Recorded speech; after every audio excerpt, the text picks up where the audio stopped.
예수님께서 제자들의 발을 씻어주신 다음 그들에게 말씀하셨다. 내가 진실로 진실로 너희에게 말한다. 종은 주인보다 높지 않고 파견된 이는 파견한 이보다 높지 않다. 이것을 알고 그대로 실천하면 너희는 행복하다. 내가 너희를 모두 가리켜 말하는 것은 아니다. 내가 뽑은 이들을 나는 안다. 그러나 제 빵을 먹던 그가 발꿈치를 지켜들며 저에게 대들었습니다. 라는 성경 말씀이 이루어져야 한다. 일이 일어나기 전에 내가 미리 너희에게 말해둔다. 일이 일어날 때 내가 나임을 너희가 믿게 하려는 것이다. 내가 진실로 진실로 너희에게 말한다.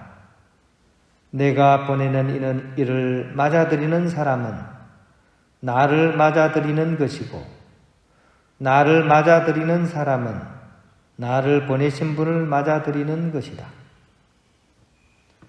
주님의 말씀입니다. 네, 평화를 빕니다. 혹시 카타리나 세례명 있으세요? 계시네. 우리 오늘 축일입니다. 우리 박수 한번 드릴까요? 이게 본당에서 축하받기가 쉽지 않아요. 그런데 오늘 축하도 받으시고 다시 한번 축하드립니다. 오늘 성녀에 대해서 조금 소개를 드리면요. 시에나의 성녀 카타리나라고 불리는 분입니다. 이 1347년 이태리 시에나 출신입니다. 거기서 태어나셔서 죽음에 이르시기까지 기도와 참회의 삶, 그리고 금욕적인 생활을 하면서 하느님을 철저하게 섬겼고, 또 신비가이자 활동가로서 가톨릭 교회 안에서 영성의 대가로 자리매김을 하신 그런 위대한 성인입니다. 우리 자매님 어깨가 쫙 올라가죠, 우리 카타리나 자매님. 이 전성에 따르면 6살 때 이 성녀는 신비 체험을 하게 됩니다. 그리고 그 이후에 하느님을 위해서 자기 삶을 봉헌하겠다는 그런 결심을 해요. 6살짜리 어린이가. 그래서 심지어 어떤 일이 있었냐면 어머니가 이렇게 여자들은 머리 치장도 예쁘게 해가지고 남자들 마음을 얻어야 돼. 그러니까 자기는 예수님한테 자기 일생을 바치겠다고 머리카락을 자기가 싹둑 잘라버렸어요. 어린 나이에. 기가 막히죠, 그죠? 그래서 아버지가 얘를 위해서는 그냥 기도방 하나 만들어주고 기도 열심히 하게 해라. 뭐 이렇게 할 정도로의 그런 어린 나이에 좀 그런 어린아이답지 않은 그런 모습을 좀 보입니다. 좀 더 자라서 16살 무렵에 도미니코 3회에 우리 치면 이제 제속 3회죠, 그죠? 도미니코 제속 3회에 이제 들어가셨고, 거기 들어가서는 나병 환자를 비롯해서 고통과 절망에 빠진 그런 병자들을 돌보는 생활을 이렇게 열심히 했고, 또 죄수들을 돌보고 심지어 흑사병으로 희망을 잃어버린 사람들한테 다가가서 몸과 마음을 다해서 그들을 돕는 그런 헌신적인 삶을 살았다 그럽니다. 이 중세 때 여성의 그런 몸으로서 어떻게 이런 일을 했는지 참 놀랍게만 그지없습니다. 그런데 이제 좀 그렇게 요즘 생각으로 그렇게 오래 사시지 못하셨어요. 예수님과 같은 나이라고 할 수 있는 33살 그 무렵에 이제 돌아가시게 되는데 1375년 29세가 되었을 때 이제 오상의 성은을 은총으로 받게 됩니다. 성 프란치스코가 오상을 최초로 받으셨죠, 그죠? 그것처럼 이 성녀도 오상의 성은을 은총으로 받게 되고, 이때 이제 황씨의 목소리가 이런 소리가 들렸다 그럽니다. 나는 너에게 지식과 웅변의 은총을 줄 테니까 여러 나라를 이렇게 돌아다니면서 위정자와 지도자들에게 나의 소망을 전하거라 하는 이제 이런 목소리를 들었다고 합니다. 그래서 이 성인은 유럽 각지를 돌면서 분쟁과 갈등을 풀어내는 그런 영적인 해결사의 역할도 하게 되었다고 합니다.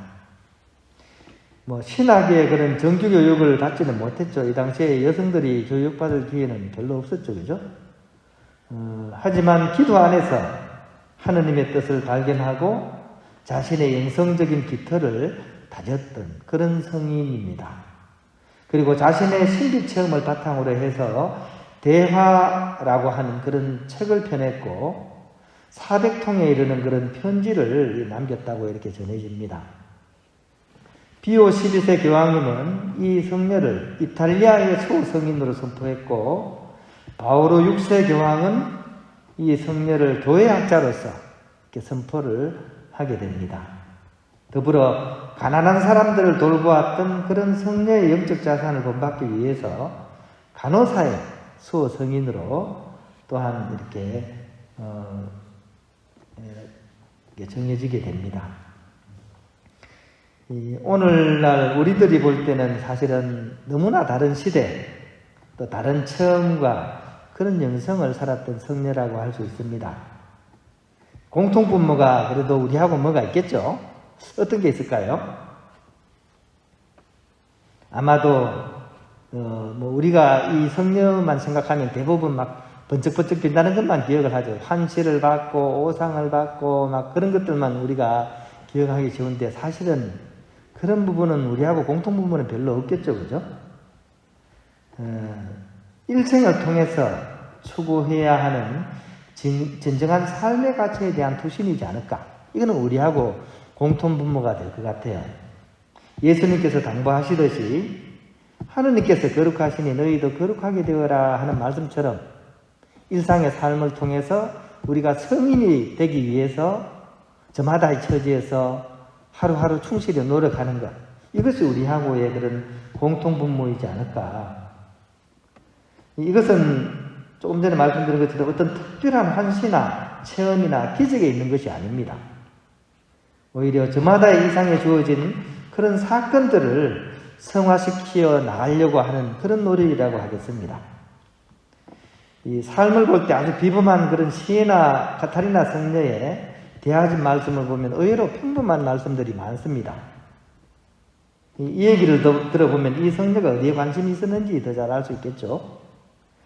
그 누구가 크게 참여를 하고 육신의 절제를 잘한다고 해서 그 사람이 더 큰 완덕을 이루었다고 판단하지 마십시오. 참된 공로는 오직 애덕, 즉 사랑의 덕에만 있는 것이기 때문에 그것이 없다면 우리 영혼에는 사실 아무런 가치가 없다고 이렇게 얘기를 하는 거죠. 기적이니 환신이 이런 것보다도 애덕이 더 큰 자리를 차지한다는 거죠. 우리에게도 마찬가지죠. 그죠? 다른 어떤 것보다도 이 사랑의 삶을 통해서 우리 삶을 사랑의 이야기로 바꾸는 것, 이것이야말로 우리에게 있어서 가장 중요한 일입니다. 성령의 이런 말씀은 성 프란치스코의 영적인 권고 중에 마음의 가난과도 이렇게 일맥상통하는 그런 말씀 같습니다. 이 프란치스코 성인도 이런 얘기 했습니다. 여러 가지 기도와 신심행위에 열중하고 육신의 많은 극기와 고행을 하면서도 자기에게 해가 될 듯한 말 한마디만 들으면 발끈해서 내내 흥분하는 사람들이 있습니다. 이런 사람들은 마음이 가난한 사람들이 아닙니다. 진정 마음이 가난한 사람은 자기 자신을 미워하고 뺨을 치는 사람들을 사랑하기 때문입니다. 그러니까 성인의 성덕이 막 기적을 일으키고 한시를 보고 이것보다도 더 중요한 게 뭐냐, 그죠? 방금 얘기, 자기한테 그냥 싫은 소리 하는 이 한마디, 그죠? 여기에 발끈한다면 그 기적이니 환신이 이거 다 소용없다는 얘기예요.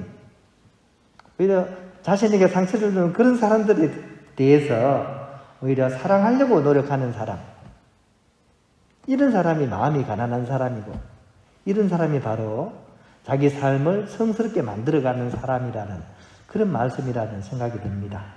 카타리나 성녀는 바로 우리가 아는 모습과는 다른 그런 모습으로서 성인이 되시지 않았는가.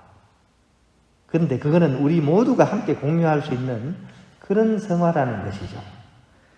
우리 또한 비록 힘들지만 바로 그런 성덕을 쌓기 위해서 하루하루 자꾸 그렇게 실천을 해 나갔으면 좋겠습니다. 성덕은 다른 어떤 것이 아니고 습관입니다. 작은 성화의 노력이지만 이것이 습관이 되게 될 때 이 습관의 힘으로써 우리는 성인을 향해서 나아가게 될 것입니다.